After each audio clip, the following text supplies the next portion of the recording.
What is a broker emulator? In real markets, orders are normally sent to a broker to be executed. There are some cases where you can execute orders without a broker. This is called over-the-counter or OTC trading.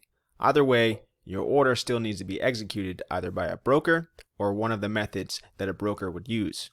When you are testing a strategy with simulated orders, you need to emulate the broker, the orders, and the executions.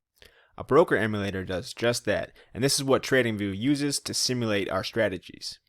So, how does the broker emulator work in TradingView? When a strategy is applied to a chart, TV runs the code across every historical bar and then continues to calculate the strategy on each new tick or data update. This is known as backtesting and forward testing.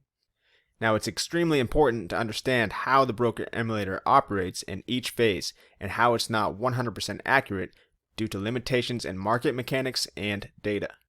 During the forward testing phase, the broker emulator sends and executes orders at chart prices.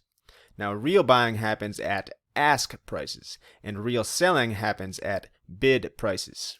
The broker emulator does not take into account market depth, also known as liquidity, spread, which is the bid and ask, and execution speed. The broker emulator does simulate commission and slippage based on a fixed amount you manually set, but slippage isn't 100% accurate and can never be fully simulated until you are willing to accept some margin of error. Now, it should be duly noted here that until you take your strategy live with real money in real markets, you should always assume a margin of error on your test results. Some things just can't be simulated, and some things just aren't really worth the hassle.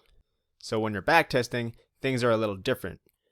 We no longer have access to tick data like we did with forward testing. Instead, the only data TradingView can show our strategy is the open, high, low, close, and volume of each historical bar. We lose all intrabar information, which is essentially the range of chart prices between the OHLC values. Without that intrabar information, we don't know how price moved within that bar. So now the broker emulator needs to make a few more assumptions on how an order might have been filled.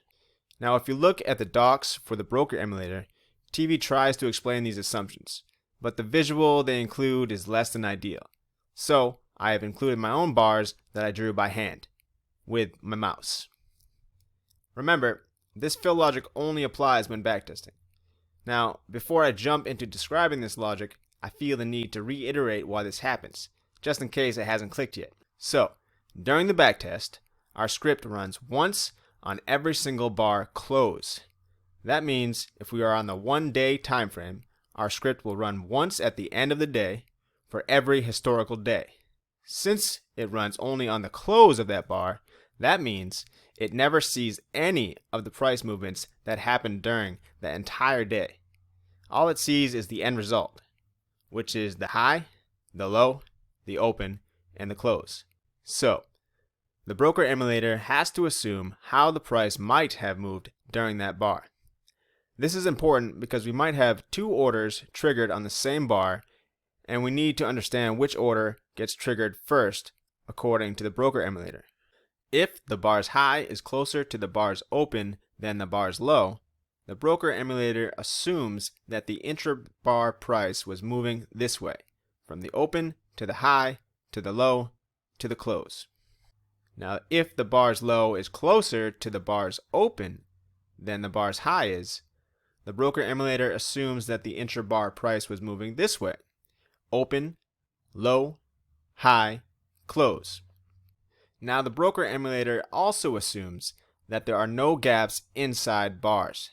This means that every single price at every single tick in that bar's range is available for order execution. And finally, even if the recalculate on every tick option is enabled in strategy properties found here or here in the script strategy function, the broker emulator's behavior still uses the above logic.